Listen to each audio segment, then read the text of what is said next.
Hi everybody, and welcome to our first video on cardiovascular pharmacology. Let's start by talking about beta blockers. Beta blockers are drugs that block beta adrenergic receptors. And in terms of pharmacology, there are two important types of beta receptors. There are the beta 1 receptors, which are found in the heart, and there are the beta 2 receptors, which are found in the lungs and also in the peripheral vascular system. We'll start by talking about beta blockers that are selective for the beta 1 receptors. These are mostly going to work on the heart. Drugs in this class include atenolol, metoprolol, esmolol, and bisoprolol. And these drugs are very commonly used for hypertension. By blocking beta 1 receptors, there's less heart rate and less contractility, so there's a slight fall in the cardiac output, and that lowers the blood pressure. Metoprolol has a special indication in systolic heart failure, patients who have a reduced left ventricular ejection fraction. In those patients, if you administer metoprolol chronically, it blocks sympathetic stimulation of the heart. And this blunts a pathologic process called remodeling, and that leads to lower mortality. So we often give metoprolol to patients who have a cardiomyopathy and chronic systolic heart failure. Other beta blockers are called non-selective because they block both beta 1 and beta 2 receptors. Drugs in this class include propranolol, timolol, and nadolol. Nadolol and propranolol are often used in patients who have portal hypertension. The reason they're used here is because the beta 1 blockade lowers the cardiac output and the effective circulating volume, and that lowers the blood pressure, so this can slightly decrease the pressure in the portal system. But in addition, by blocking beta 2 receptors, you decrease portal blood flow because there are many beta receptors in the portal system that, when activated, lead to vasodilation and more portal blood flow. So if you block those beta 2 receptors, you cut off the blood flow to the portal system, and this can lower the portal blood pressure. Timolol is often used in glaucoma as an eye drop. That's because beta 1 and beta 2 receptors are found in the eye. When they're activated, this leads to production of aqueous humor. So if you block those, there's less aqueous humor production and therefore lower pressure in the anterior chamber of the eye. And then finally, propranolol is often used in hyperthyroidism. It's the classic beta blocker to use in a patient who has hyperthyroidism. That's because in addition to blocking sympathetic receptors and slowing down the heart rate, which can be fast in thyroid disease, it also blocks the conversion of T4 to the more active T3, and this minimizes some of the symptoms of hyperthyroidism.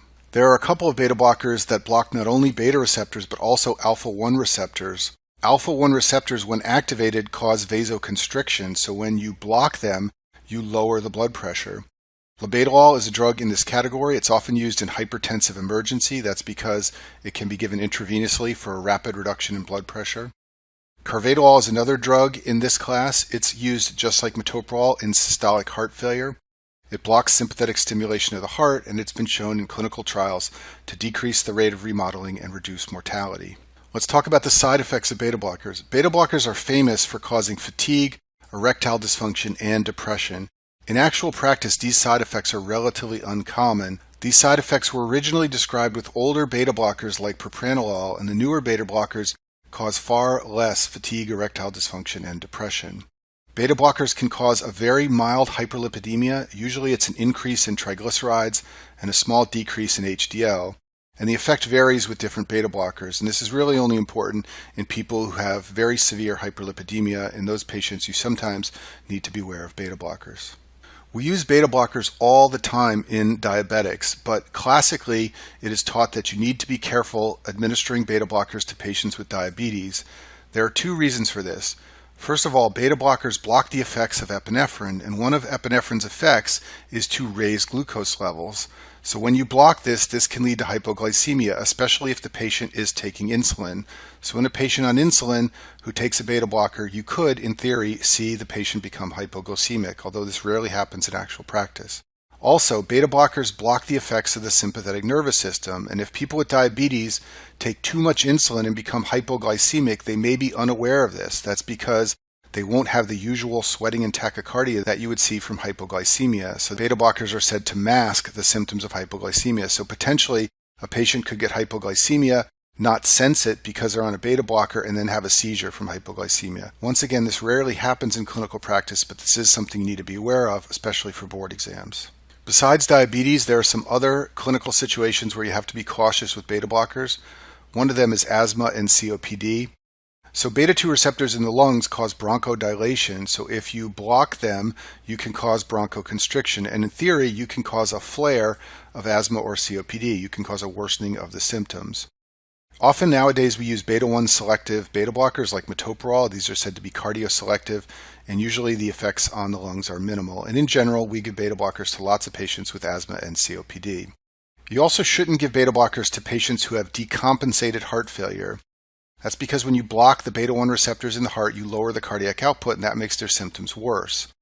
Now, having said this, we commonly give beta blockers to patients with compensated heart failure, and the key word is compensated. So once patients are out of the acute phase of heart failure, they're no longer dyspneic, they no longer have pulmonary edema, we give them beta blockers for the long term because they have a mortality benefit. But we generally avoid these when the heart failure is decompensated, meaning the patient is sick and in the hospital with pulmonary edema and symptoms of heart failure. You can overdose on beta blockers. Usually this occurs in elderly patients who accidentally take too much of the wrong medication. This leads to depression of myocardial contractility and shock. These patients will present with hypotension as well as bradycardia and even sometimes AV block, because by blocking the receptors in the AV node, you can cause various forms of AV block. And the treatment, and you always want to know this for your boards, this always comes up on the boards, is glucagon.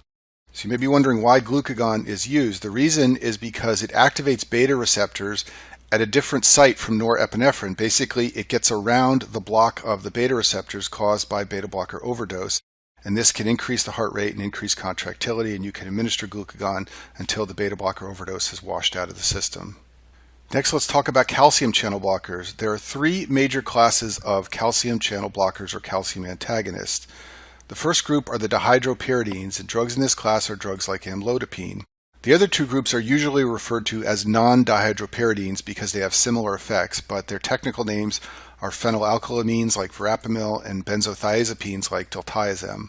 And all calcium channel blockers can function as vasodilators if they cause smooth muscle relaxation in the peripheral vasculature, or they can function as negative chronotropes and inotropes if they block the entry of calcium into myocytes in the heart. So the dihydropyridines like nifedipine and amlodipine are predominantly vasodilators. Their major clinical effect is to relax vascular smooth muscle and cause a fall in peripheral vascular resistance, and this leads to a drop in BP, and we'll talk in a minute about how these drugs are often used for hypertension. The non-dihydropyridine drugs like verapamil and diltiazem predominantly affect the heart, so they have effects that are similar to beta-1 blockers. Their main clinical effect is to lower the heart rate and lower contractility. Another way to think about this is that the vascular smooth muscle effects are greatest with nifedipine and lowest with the other types of drugs. The heart rate contractility effects are greatest with verapamil and diltiazem and least with nifedipine and the dihydropyridines. So as I just mentioned, the dihydropyridines like amlodipine and nifedipine are great drugs to use for hypertension. This class is one of Dr. Ryan's favorite drugs to use for hypertension because they are very effective and most patients have no side effects. Some patients will develop flushing, headache, or hypotension. These effects are all mediated by the peripheral vasodilation. And then the one special side effect of calcium channel blockers that are dihydropyridines you need to know about is edema. These drugs cause vasodilation of the pre-capillary arterioles, and what that means is they allow the capillaries to be flooded with fluid, and this can potentially lead to edema. And this would present with lower extremity edema just like what's shown in this picture here. Most patients don't develop this complication on lower dosages, and when they do develop it, it's not serious or life-threatening, but it can be a nuisance. The non-dihydropyridine calcium channel blockers like verapamil and diltiazem can also be used in hypertension. They have effects similar to beta blockers, and they lower the cardiac output and lower the blood pressure. But because they affect the heart, in addition to hypertension, they can be used in some forms of heart disease. So we often use these drugs in patients who have arrhythmias like atrial fibrillation to slow down the heart rate. You can also use them in patients who have stable angina. They will lower the myocardial oxygen demand and improve exercise tolerance. Because these drugs affect the heart, you have to always remember that they are negative inotropes, and therefore they are generally contraindicated in patients with systolic heart failure. We don't want to drop the cardiac output any further in a patient with systolic heart failure, and these drugs have no special benefit in systolic heart failure, so there's generally no reason to use them in that circumstance. Let's talk about other side effects of calcium channel blockers. All of these drugs can potentially cause constipation. That's because they block calcium receptors in the GI tract, and that can lead to decreased motility. This is most commonly seen with verapamil. And then a very rare side effect, but one that's high yield to know for your boards, is hyperprolactinemia. This occurs with verapamil, and it can happen because verapamil blocks calcium channels in the central nervous system, and this can decrease dopamine release. And dopamine normally suppresses prolactin secretion, so when you decrease dopamine release, prolactin secretion goes up, and this can potentially cause symptoms of hyperprolactinemia. So this can lead to galactorrhea in men and women. It can also lead to hypogonadism. In men, this will present as decreased libido or impotence. In premenopausal women, it can present as irregular menses. Gingival hyperplasia is a very rare side effect of calcium channel blockers. It's been described with all types of calcium channel blockers. It's also been described in patients taking phenytoin, which is an anti-seizure drug, and cyclosporin, which is an immunosuppressant. And the gingiva are the gums, so if you look at this person on the screen, he's got hyperplasia of his gums. That's gingival hyperplasia. For the remainder of this video, I'm going to talk about antiarrhythmic drugs. And before I do that, I want to review the Vaughan-Williams classification system for antiarrhythmic drugs, because this is how these drugs are described. So this classification system breaks down antiarrhythmic drugs by the way they affect the cardiac action potential. So the class 1 drugs all affect sodium channels. The class 2 drugs are beta blockers, which we've already discussed. The class 3 drugs affect potassium channels, and finally the class 4 drugs are calcium channel blockers. So we've already talked about beta blockers and calcium channel blockers, but what I'm going to do in the next group of slides is talk about the class 1 and class 3 types of antiarrhythmics. Let's start by talking about amiodarone. Amiodarone is a class 3 antiarrhythmic, and like all class 3 antiarrhythmic drugs, it blocks potassium channels in myocytes. And anytime you block potassium channels in myocytes, you can prolong the QT interval on the EKG. To understand this better, let's look at my drawing on the top right side of the screen here. In black is a normal cardiac action potential. In blue is the way the action potential changes in patients taking amiodarone. By blocking potassium channels, amiodarone causes delayed repolarization, and that makes the action potential take longer to occur. And anytime you stretch out the action potential and cause it to take longer to occur, you can increase the QT interval on the surface ECG. In addition to class 3 effects, amiodarone is special because it does have some effects like class 1 drugs, which block sodium channels, and like class 2 and 4 drugs, which are beta blockers and calcium blockers. The most important of these effects is that it also can slow the heart rate slightly, and that's because of these other antiarrhythmic effects. Amiodarone is a highly effective drug. It's probably the antiarrhythmic we use most commonly in cardiology outside of beta blockers and calcium channel blockers. It can be given to suppress atrial fibrillation and keep patients in sinus rhythm. It can also be given to suppress ventricular tachycardia in patients who have malignant ventricular tachycardia. Amiodarone is highly lipid soluble, so it accumulates everywhere in the body, in the liver, in the lungs, in the skin, and other tissues. And if you know this, it's an easy way to remember that amiodarone has lots of side effects in different organ systems. The half-life is about 58 days, so in a patient on amiodarone, if you stop the drug, the amiodarone effects will persist for a long time. One good thing, however, is that it has biliary excretion, so it is safe in renal disease, and many patients with arrhythmias have kidney disease, so this is a good feature of amiodarone. Amiodarone has lots of side effects that you will read about related to accumulation of the drug. This probably won't come up in your boards, but you should know this clinically, that all those side effects are very unlikely at lower dosages, so very few patients in the modern era will experience these side effects. In addition, the risk accumulates over time. So for example, in a young patient taking indefinite therapy, there is a lot of risk. In older patients, especially if they're only going to take amiodarone for a short period of time, the risk is very, very low. So most of the patients you will see clinically taking amiodarone will not have any of the many side effects that can occur. So now let's talk about all those side effects. First of all, amiodarone has iodine in it, and the word iodine is in the name of the drug. And if you can remember that, and if you know that thyroid hormone contains iodine, then it's easy to remember that amiodarone can cause both hyper and hypothyroidism. In addition, it accumulates in the liver, so it can cause increased LFTs. Usually this is asymptomatic and mild, and you only stop the drug if there's a marked elevation of liver function tests. Amiodarone accumulates in the skin, and it makes patients sensitive to the sun. Patients taking amiodarone often easily sunburn and begin looking like this man, and they often have to avoid the sun or wear very highly protective sunscreens. Many patients taking amiodarone experience photosensitivity and easy sunburning, but a more serious side effect that's luckily very rare is a blue-gray discoloration of the skin. This is called the blue man syndrome. It's usually most prominent on the face, and patients who have this complication of amiodarone will look like this man shown on the screen here, a very rare side effect in the modern era. Amiodarone also has effects in the cornea of the eye. That's because amiodarone is secreted by lacrimal glands into our tear ducts, and it can accumulate on the corneal surface. This will give an appearance to the cornea known as cat whiskers. This is an example of it right here. You can see all these white wispy things here.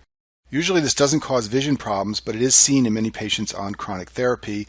You don't need to stop the drug if this side effect occurs.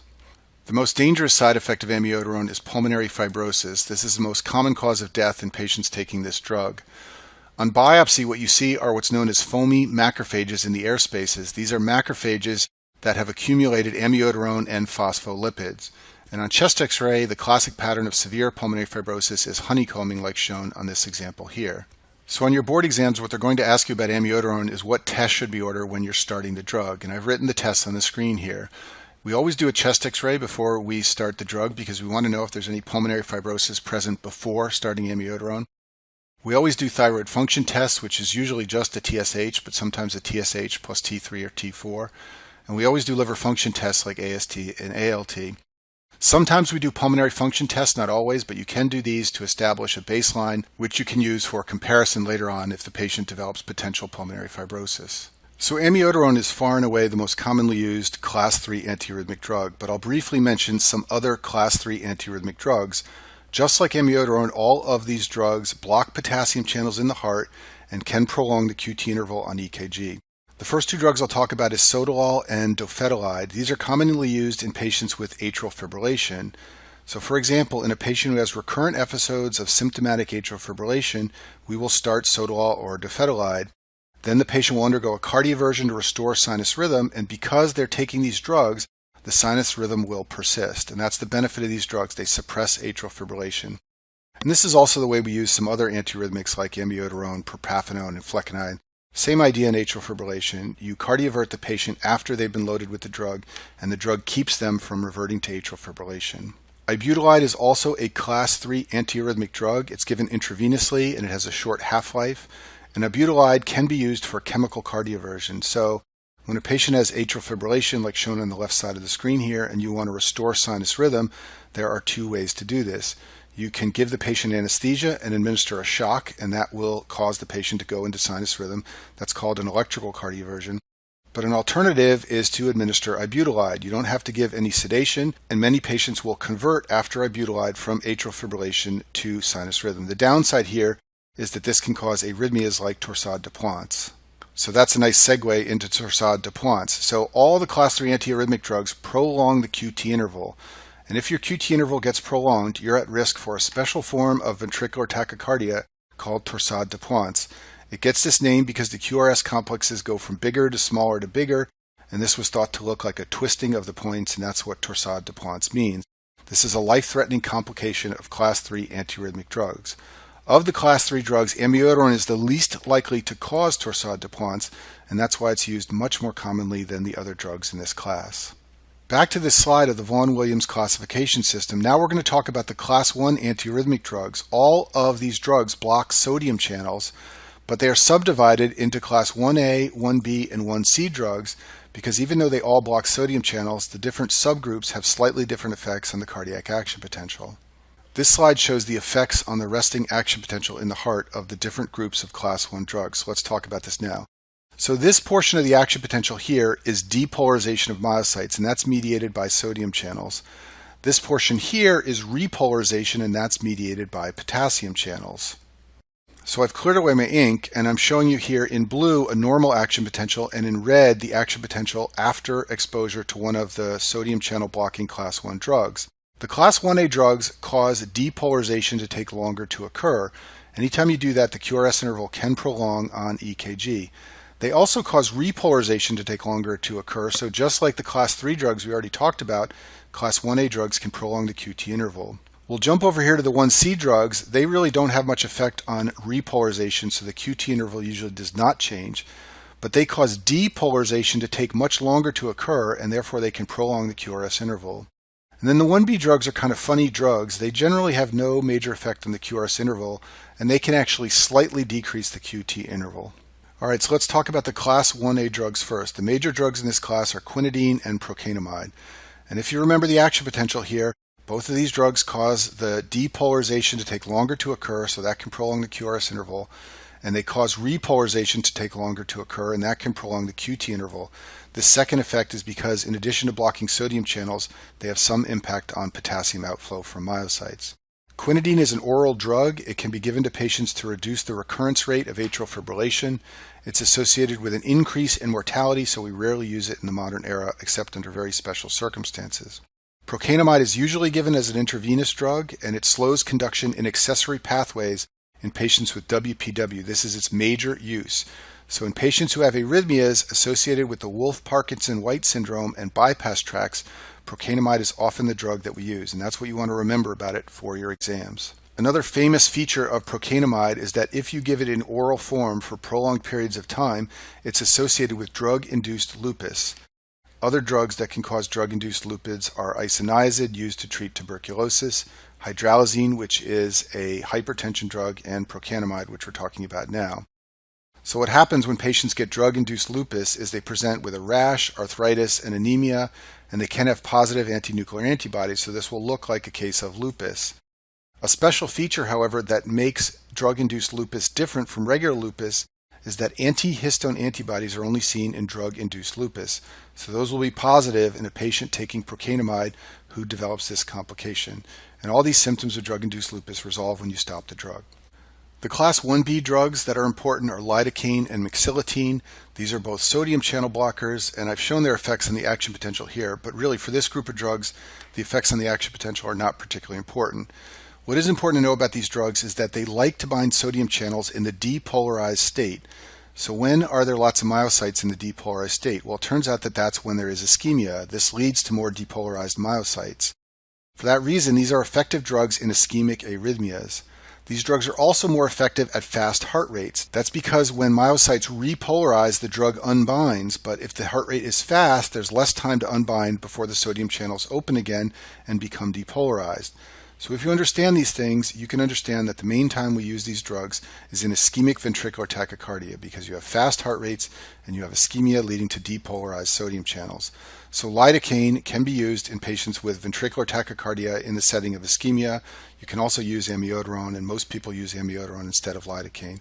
Mexiletine is an oral drug, and it's very rarely used in the modern era. You may know that lidocaine is also a local anesthetic. That's because it can block sodium channels in peripheral nerves to provide anesthesia. And the main side effects of these drugs occur in the brain and in the heart. So in the brain, these drugs can cause CNS stimulation. This can cause patients to have a tremor or become agitated. And if you see tremor in a patient on mexiletine, this is generally a sign of mexiletine toxicity. And then the effects in the heart, which are what are beneficial about these drugs, can also become excessive. If you block too many sodium channels, patients can develop bradycardia, heart block, and hypotension, all potential side effects of class 1B drugs. I'll finish with the class 1C antiarrhythmic drugs. The two important drugs in this class are flecainide and propafenone. These drugs are used for suppression of atrial fibrillation in patients with symptomatic recurrent AFib.